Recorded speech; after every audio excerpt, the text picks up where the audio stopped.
Assalamualaikum warahmatullahi wabarakatuh. Perkenalkan, nama saya Umi Doi, NRP 5214146.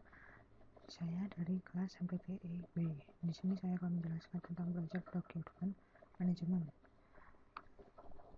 Belajar procurement management itu diperlukan untuk membeli produk jasa yang diberikan dari luar tim proyek untuk melakukan proses pendokumentasian keputusan pengadaan proyek, menentukan pendekatan, mengidentifikasi penjual yang berpotensi. Terus planning procurement management, mengidentifikasi kebutuhan proyek yang terbaik agar dapat dipenuhi dengan menggunakan produk yang ada dari luar organisasi. Jika tidak ada kebutuhan untuk membeli produk, maka tidak ada kebutuhan untuk melakukan salah satu proses manajemen pengadaan lainnya. Di sini ada input, tools dan teknik. Kemudian untuk output ada procurement management plan, procurement statement of work, procurement document, source selection criteria, make or buy decision, change request, project document update. Kemudian ada tipe kontrak fixed price atau lump sum kontrak, melibatkan harga total tetap untuk suatu produk yang telah disepakati. Cost reimbursable kontrak, melibatkan pembayaran kepada penjual untuk bayar langsung atau tidak. Time and material kontrak, hybrid dari kedua kontrak. Harga biaya penggantiannya tetap, sering digunakan oleh konsultan. Unit price, diperlukan pembeli membayar kepada penjual untuk jumlah yang telah ditetapkan per unit pelayanan. Kontrak statement of works (SOW) digunakan sebagai bagian dari kontrak untuk menggambarkan hanya pekerjaan yang diperlukan dalam kontrak tertentu. Istilahnya pernyataan kontrak karya. SOW, jenis pernyataan lingkup, merupakan deskripsi pekerjaan yang diperlukan untuk pengadaan. SOW yang baik memberikan penawaran pemahaman yang lebih baik dari ekspektasi pembeli.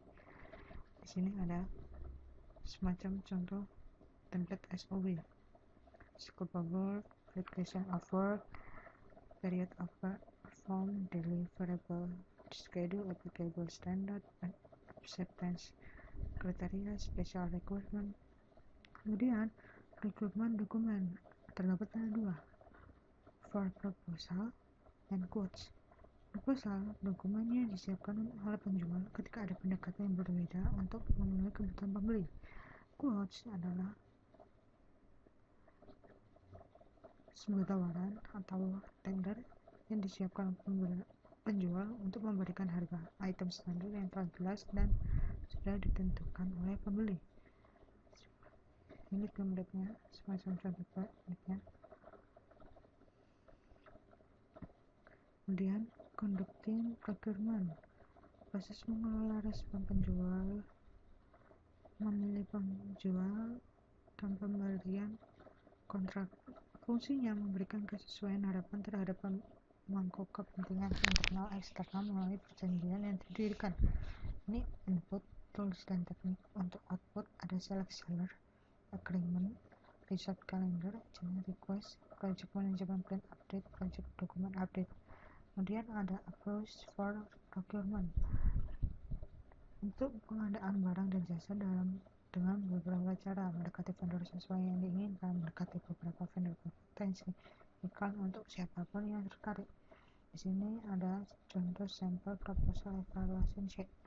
Ini kriteria which-nya berapa, rating dan skornya untuk proposal pertama, proposal 2, dan proposal 3. Di sini untuk membandingkan satu sama lain. Kemudian ada seller selection, sering melakukan evaluasi dari seluruh proposal dan tawaran, kemudian mengembangkan daftar pendek penjualan potensi untuk evaluasi selanjutnya. Penjual biasanya menyiapkan daftar singkat yang terbaik dan terakhir untuk tawaran atau BAFO. Controlling procurement, proses mengelola hubungan pengadaan, pemantauan kinerja kontrak, dan membuat perubahan dan perbaikan sesuai dengan tertera pada kontrak. Manfaatnya itu memastikan bahwa kinerja baik penjual dan pembeli memenuhi persyaratan pengadaan sesuai dengan ketentuan hukum persetujuan yang telah dibuat sebelumnya. Ini input, tools dan teknik, dan outputnya. Output itu berisi work performance, information, change request, project management plan update, project document update, organizational process asset update, kemudian suggestion for change control in contract. Perubahan untuk setiap kebutuhan perlu ditinjau, disetujui, dan dikomunikasikan oleh orang yang sama dengan cara yang sama bahwa bagian asli dari rencana itu telah disetujui. Perubahan harus didokumentasikan secara tertulis.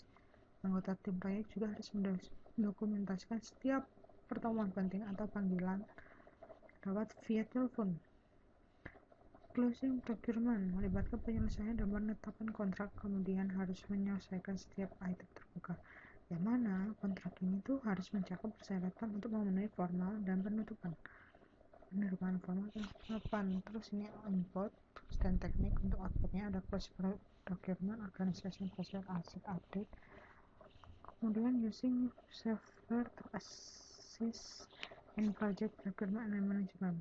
Perangkat lunak mengelola kata, membantu dalam penulisan di dalam proposal dan kontrak. Spreadsheet membantu mengevaluasi pemasok, database untuk membantu dalam men-track pemasok.